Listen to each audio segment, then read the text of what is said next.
Bonjour à tous, Bonjour soyez à tous. les bienvenus pour cette édition spéciale consacrée à la réunion de la Banque Centrale Européenne. Première réunion de cette année 2022 marquée, on le sait tous, par une accélération, encore une, de l'inflation dans la zone euro. Les prix à la consommation ont atteint 5,1% en janvier en rythme annuel. Bonjour Jean-Louis. Bonjour Stéphane. On va commenter ensemble ces annonces de la Banque Centrale Européenne. Donc à l'instant, la BCE maintient sa politique monétaire, taux de dépôt inchangé, moins 0,5%, c'était largement attendu. Autre annonce, les achats d'actifs dans le cadre du PEPP, le plan de rachat d'urgence qui avait été mis en place dans le cadre de la pandémie, ils s'achèveront comme prévu à la fin du mois de mars. On va poser la question à nos invités. Qu'est-ce que ça signifie pour les marchés? Qu'est-ce que ça signifie en termes de perspective? Nos deux invités, Hervé Gouletker, senior économiste au cabinet Accuracy. Bonjour Hervé. Bonjour Stéphane. Et Guillaume Gérino, gérant multi-actif chez Carlton Sélection. Bonjour Guillaume, et merci également Bonjour. d'être avec nous. Hervé, d'abord un commentaire sur ces annonces. C'est globalement ce qui était anticipé par le marché. Oui, je pense que en fait, le dur de la journée n'est pas dans le communiqué qui est presque un copier-coller ou entièrement un copier-coller du précédent. Non, ce que l'on veut savoir, c'est finalement quelles sont les évolutions des débats à l'intérieur du Conseil des gouverneurs et est-ce qu'il y a une inclinaison dans un sens ou dans un autre, parce que l'environnement de la politique monétaire européenne est assez contradictoire. En fait, dans la logique interne de fonctionnement de la BCE, on s'intéresse aux prévisions d'inflation, je dirais, à la mi-année prochaine, et on s'intéresse au guidage prospectif que la Banque centrale se donne. Si les anticipations d'inflation de la BCE restent inférieures à 2% à la mi-année prochaine, et s'il n'y a pas de modification de la façon dont la BCE regarde le profil des prix, ce fameux guidage prospectif, dans ce cas-là, la BCE, pour le moment, reste l'arme au pied. Mais il y a un autre élément, et c'est là où apparaît la contradiction, c'est que dans l'environnement de la BCE, il y a deux choses. Il y a d'abord des prix qui accélèrent. Alors on pensait que ça commencerait à ralentir en début d'année. Les chiffres de janvier montrent que ce n'est pas vraiment le cas. Et puis il y a d'autres grandes banques centrales. On pense à la Fed américaine, on pense aujourd'hui à la Bank of England chez nos voisins britanniques qui montent les taux dans des environnements économiques pas très différents. Et donc on se dit, qu'est-ce qui a raison, qui est-ce qui a tort? Et donc il y a là un élément contradictoire qui va participer du débat à l'intérieur du Conseil des gouverneurs. On sait que certains prennent de la distance par rapport au risque inflationniste, que d'autres sont plus inquiets. Et donc, on a envie de savoir exactement de quel côté le fléau de la balance de la BCE penche. Et on va attendre Christine Lagarde là-dessus. Il n'y a pas de doute que les journalistes vont l'interroger. Avec, comme à chaque fois, une conférence de presse de la Banque Centrale Européenne et de sa présidente. Ce sera tout à l'heure à partir de 14h30. Alors, autre information, là, la BCE ne fait plus référence à la possibilité d'une évolution, que ce soit de sa politique à la hausse ou à la baisse. Est-ce que ça change quelque chose? Quel signal on envoie au marché avec ça? Hervé. Question délicate. Non, mais qui est-ce qui répond? Parce que comme on est deux invités, je ne sais plus moi. On essuie un petit peu les plâtres aujourd'hui. C'est la première fois qu'on le fait sous ce format. Hervé, on vous pose la question et ensuite on donnera la parole à Guillaume Gérino. Oui, enfin, moi je lirais pas trop de choses là-dessus. J'aurais envie de dire que, avec ce changement de langage, il y a une volonté, pour le moment, de ne pas revoir le réglage de la politique monétaire européenne. Mais enfin, voilà, j'irai pas trop loin là-dessus, parce que ça voudrait dire que il y a un compromis qui a été trouvé entre les gouverneurs, et je pense que le moment du compromis n'est pas venu. En fait, la réunion importante, ça va être la prochaine, parce que on aura un nouveau jeu de prévision, et c'est à ce moment-là qu'on pourra se rendre compte si à l'horizon 1 an et demi, la BCE a toujours la même vision plutôt rassurante sur les prix, ou si elle en change. Et donc, je pense qu'aujourd'hui, les positions des uns et des autres s'expriment,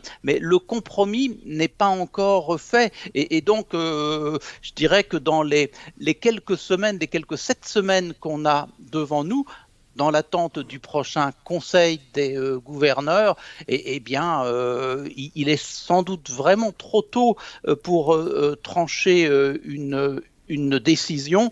La réalité, c'est celle des prix. Aujourd'hui, est-ce que les prix sont liés à un excès de demande qu'il faut calmer? Et dans ce cas-là, ça justifierait euh, un durcissement de la politique monétaire, ou est-ce que c'est pour beaucoup lié à des effets d'offres qui trouvent leur origine dans l'épidémie, et dans ce cas-là, la politique monétaire ne peut pas grand-chose là-dessus, et donc il n'y a pas à hâter le pas de la normalisation. Voilà, c'est ce diagnostic qu'il faut que les gouverneurs posent communément, et de mon point de vue, il n'est pas encore posé, on est juste à échanger les arguments aujourd'hui. Guillaume Gérinaud, qu'est-ce que ça veut dire cette décision pour les marchés? Statu quo sur la politique monétaire, statu quo également dans les perspectives de la BCE. Qu'est-ce que ça veut dire dans un contexte où le décalage avec les autres banques centrales est de plus en plus évident? Alors c'est sûr qu'il y a un décalage de plus en plus évident avec les autres banques centrales, mais en même temps, la Banque centrale européenne est un peu contrainte de garder cette politique. Elle reste sur la ligne d'une inflation transitoire, donc qui est principalement drivée par les prix de l'énergie.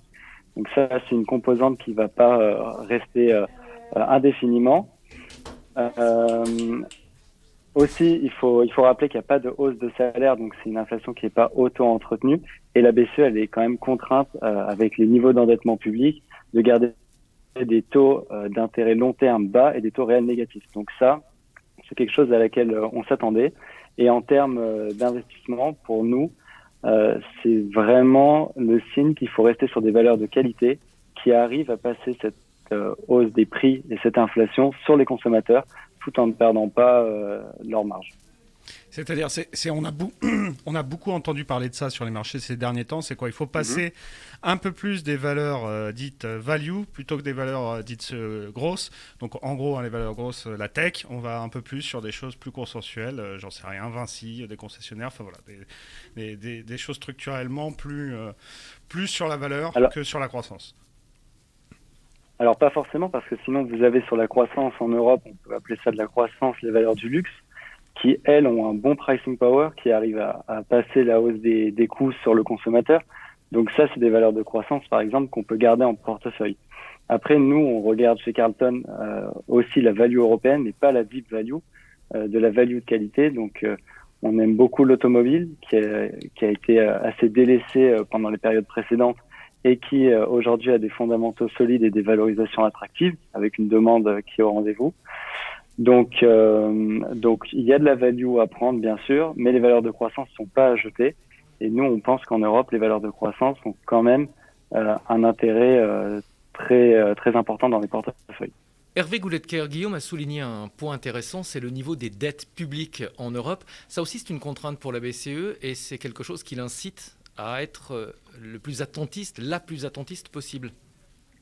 Oui, c'est-à-dire que les dettes publiques sont élevées et en plus, on le sait, les situations sont très hétérogènes entre pays européens.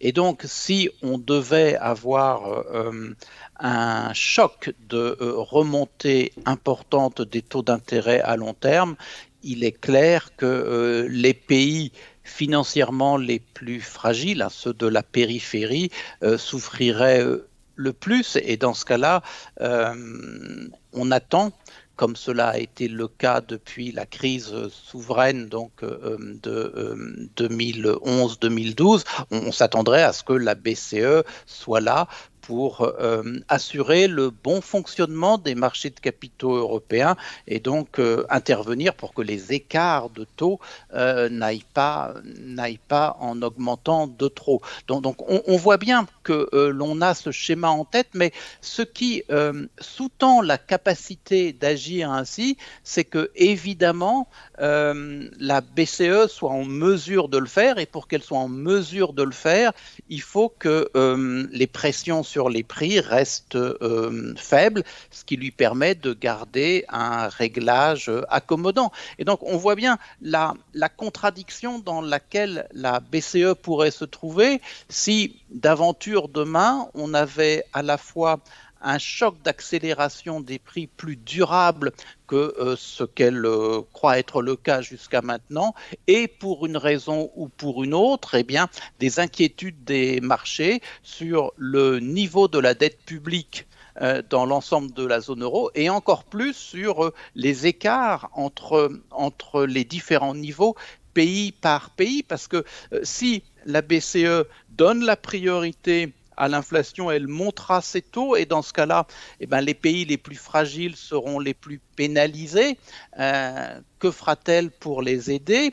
Et puis, si elle choisit de garantir la solvabilité finalement des finances publiques des différents pays, ça pourrait être lu par le marché comme finalement moins de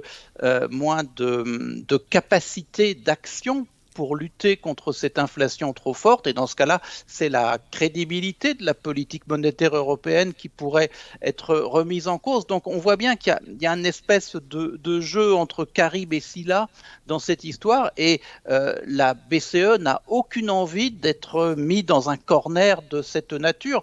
Donc en fait, pour que la manœuvrabilité de la BCE en matière de facilitation de la bonne gestion des dettes publiques, disons-le comme cela, eh bien, la condition nécessaire à cela, c'est que l'inflation reste faible. Et donc, je pense que pour des raisons pratiques, il y a on préférait que ce pari soit le bon, que l'inflation reste faible. Si jamais ce n'est pas le cas, c'est vrai que ça rendra la politique monétaire européenne beaucoup plus compliquée que ce que l'on a connu jusqu'à maintenant.